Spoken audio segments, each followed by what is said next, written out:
İzləyicilərimizdən birinin belə bir sualı var ki, assimilyasiya artıq olubsa, yəni Azərbaycanda, bir də bunu geri qaytarmağın nə mənası var? Biz Fransada da və digər Avropa ölkələrində də eyni proseslərin olduğunu görürük.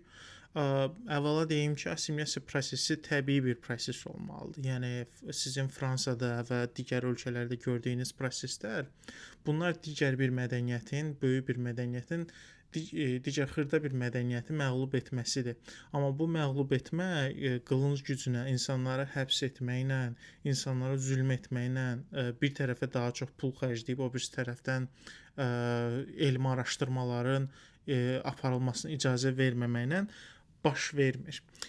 Bu tamam başqa bir prosesdir. Azərbaycandakı prosesdə hər hansı bir böyük mədəniyyətin digər mədəniyyəti yeməsi prosesi yoxdur. Burada açıq-aşkar olaraq böyük bir mədəniyyətin zor gücünə məhv edilməsi prosesi var. Baxın, Talışlara Talışlarda olan alimlər dünyanın çox az millətlərində var. Mən bunu yəni şişirdib demirəm. İqrar Əliyevdir, Fəxrəddin Abbasovdur, Ziya Bünyadovdur. Bunların yazdığı kitablar toplusuna baxın. Azərbaycanda bu qədər elmi araşdırma, bu qədər siyasi analizi olan, siyasi bilikləri olan, tarixi bilikləri olan, dil bilikləri olan insanlar yoxdur, qardaş.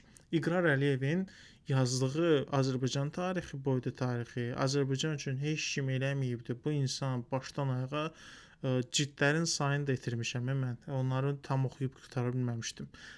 Bu qədər kitab yazıbdı. Fəxrəddin Abbasova baxın.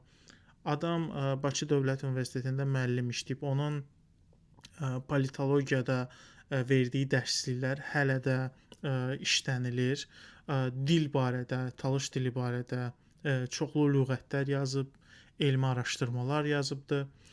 Siyasi biliklər cəhətdən Talış tarixini yazıbdı, Talış xanlığının tarixini yazıbdı.